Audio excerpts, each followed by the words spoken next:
If you want to laugh, it's better you laugh to the radio.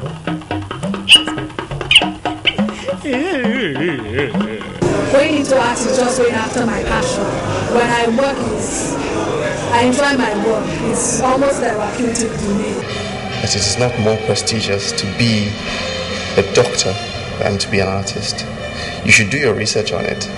I did photography, I taught photography, I do photography. Everything about me is photography.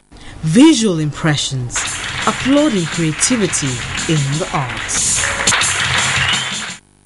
Alex Nwokolo studied fine arts up to master's level. He majored in painting, but here we see an artist who is not afraid to experiment. He uses ordinary materials to make extraordinary art pieces. He titled his solo exhibition, Authenticity of Thought. Within the body of thought, there's an attitude to it. I mean, here, the originality of my thinking, that is authenticity of thought. About me, it's not about what I've seen or what I've heard or what I've experienced completely in terms of books that I've read. It's a research, that I embarked on. And basing my teams on that research, and at the end of the day, I looked at the body of works and asked myself, how can you give this exhibition a theme? So, the title, Authenticity of Thought, came about. This multimedia artist has used corrugated iron, can, wire mesh, printer plate, enamel plate, and colorful fabrics to produce art that is acceptable to all. We are in the urban room. All the works here are titled Urban 1 to 4. The idea actually came to me long time ago, because you will also see that in my rooftops. I love rooftops. So when I fly and I look through the window of the plane, what I see on the ground is the urban area. All these things are broken into simple geometric shapes. So the idea here is about in the air and you're looking down, everything is flat and a very simple geometric shape. So what I've done here is, with that, the origin of the idea, I now went further to kind of compose them in such a way that we can actually stand in front of the image, of the picture, of the artwork, and also feel a bit of, you call it abstract, they are really abstract, it's still about designing. The theme, I've taken my subject from my idea from where I told you, and I've brought it on a two-dimensional surface, creating a 3D effect on them, and then redesigning them, because you need texture and whatever elements that appeal to me within the time I was actually putting this stuff together to design, so that when you stand in front of it, they speak to you. The other room, I had the holding cell, which is another body of work, which also speaks about detention camps and for immigrants, for people who are not yet taken to the law court to be convicted, So, which is also done with paper mache and enamel paint.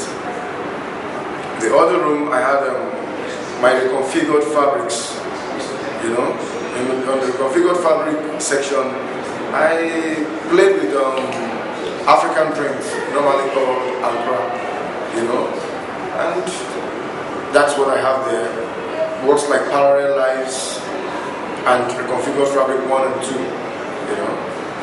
So, and then on the other section, I have works like Guantanamo Bay, Black Maria, Crusade, Social Networking, and Subsidy of Rest. Subsidy of Rest is one of our experiences here.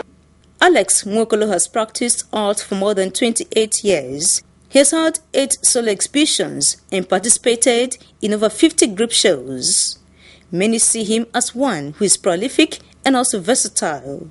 The impression is quite positive. I think Alex has done quite well in this exhibition.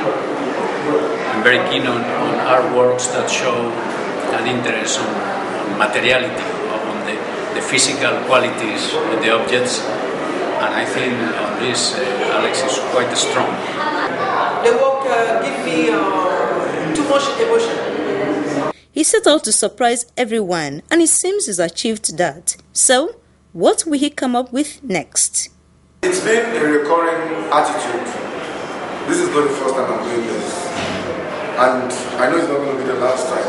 Because whether I like it or not, I've always experienced that the way people view me and the way people challenge me in terms of what is coming out next. Do you understand how I'm not linear. I am a multimedia artist.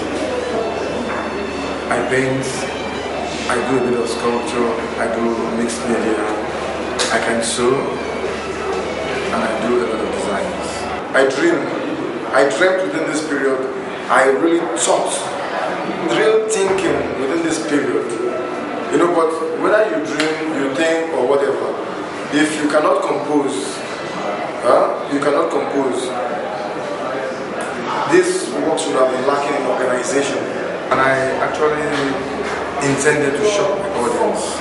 And I'm happy I'm achieving that, you know, because there's a big smile on my face. I have been able to actually shock a lot of people. And that is the aim of this exhibition. This exhibition clearly shows that this painter has dumped the brush, knife, and palette, and taken the pliers, glue, and cutter.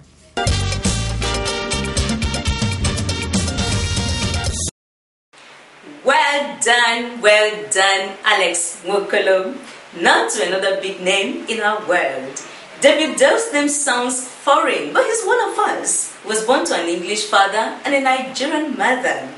He belongs to the class you would call accomplished artists. Some time ago, he was sick, very sick. He was in coma for 12 days, but thank God, the worst did not happen. Let's invite him to share that experience with us. This happened about 3 years ago. It was first of all iodide that got into my lymphatic fluid, and then later on, about 3 years later, it became a very major stroke that struck me. But initially, when I noticed the problem of iodide 3 years ago, I went to a very popular Lagos hospital where they told me they would do all they can, but I would need to go to England or America to get my drugs. I went to the States, I went to England to get drugs, and drugs they had a terrible side effect. But over time, Amadu Bello Teaching Hospital now told me that they have arranged for me to see some 2 field doctors who are visiting Nigeria at Abuja. So I went there. So the field doctor said I should come back, I should tell them what's been happening to me. And I told them. They said, okay. They are Westerners, but they didn't use Western medicine to treat. They recommended some drugs that worked like magic, he says. That side of iodide now have gone off eventually. No, what I'm fighting now is stroke, which happened in September, and up till now I'm still fighting. Part of the healing process involved a speech therapy, but with considerable spirit, he went through it. I've survived it, but I have to do therapy now, speech, this one, that one, but it's all working. At first, he worked for 2 hours in a day, but he says things are really looking up for him. Initially, it was 2 hours of work. Then I said, would it be 2 hours only? But now 8 hours. 8 hours will become 14 hours. 14 hours will become 20 hours. David Dell is a pace setter. He has successfully worked in over 23 media. Not even a bad experience has made him less experimental. In less than 6 months, he produced 20 new works. When a problem is a small problem, we say, okay, it's a small problem, we jump to it, jump at it. When it's a very hard problem, then we jump at it twice as hard. And that's what I've done. In appreciation to God for sparing the life of this legend, the art community will celebrate him with a soiree. A late afternoon activity. David Dale is a bit larger than life. I think it's a gift to the world of arts that we have somebody so multi-talented as David Dale. I must say that it's not over versatile. I don't see any sculpture by David Dale. For those that we are celebrating, a combination of brush, paintbrush, and also sculpture. David Dale, of course, has his talents in printmaking, in deep etching, in metal foil. So his spread of knowledge has touched other genres. At 64, David Dale is grateful to God for making him a great graphic artist, muralist, painter, sculptor, printmaker, and stained glass maker.